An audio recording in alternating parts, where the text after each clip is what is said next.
This Good Morning Northwest Morning Sprint is brought to you by Bill's Heating and Air Conditioning. It is 6:53, time to get you ready to take on your Tuesday with the Morning Sprint. Mark Peterson here with a surprisingly warm fall forecast. But first, let's get to Ariel Drayton. She is live in Spokane Valley with breaking news of a fire at an apartment building this morning. Yes, we're here on the scene of the fire apartment complex that took place around 5:49 this morning. The response was less than 2 minutes. The fire department was able to get here rather quickly because the fire took place just feet behind Spokane Valley Station 1. However, when the firefighters were able to make a quick entry with the hose line to put out a search and to put out the fire, they were not able to find anyone inside of the building, but they were able to locate 2 dogs that were found dead inside of the home. The fire was contained, so there will not be any need for any additional units. However, one injured resident has been treated and transported to the hospital with non-life-threatening injuries. If you need to know more about this breaking news incident, visit us on KXLY.com. For now, I'm Ariel Drayton reporting in Spokane Valley for News Now.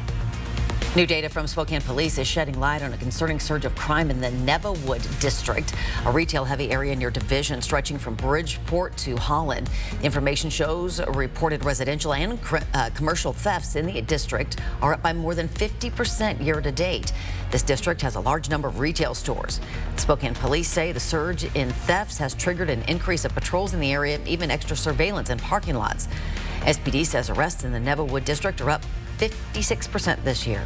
The Spokane County Sheriff's Office says the shooting in Meade that killed a man started when 2 men were trespassing on federal land.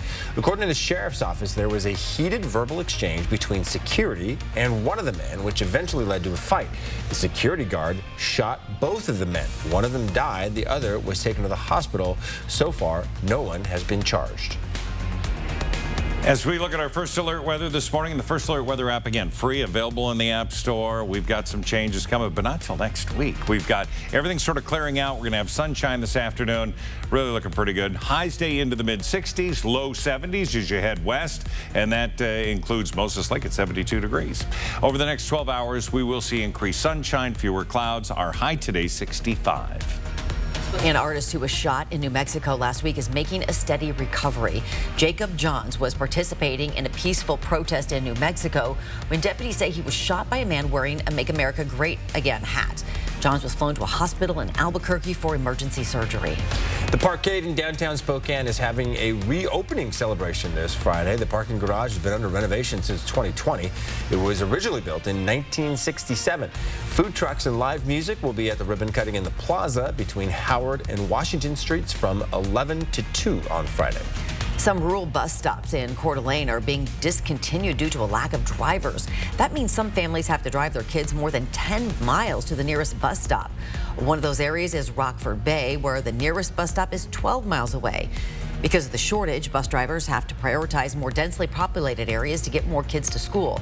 The school district says as soon as they are back up to speed on bus drivers, they will reinstate those routes. They're trying to fill 8 positions. The new bill assistance program for Avista's Washington customers has been expanded. Avista says the new program's household size and income requirements are more inclusive than previous options, making it easier to participate. The company encourages people who were not approved for assistance in the past or have never sought help to apply. It just takes a few minutes. If approved, the discount will be good for 2 years. You can learn more and find the link to apply inside the story on KXLY.com.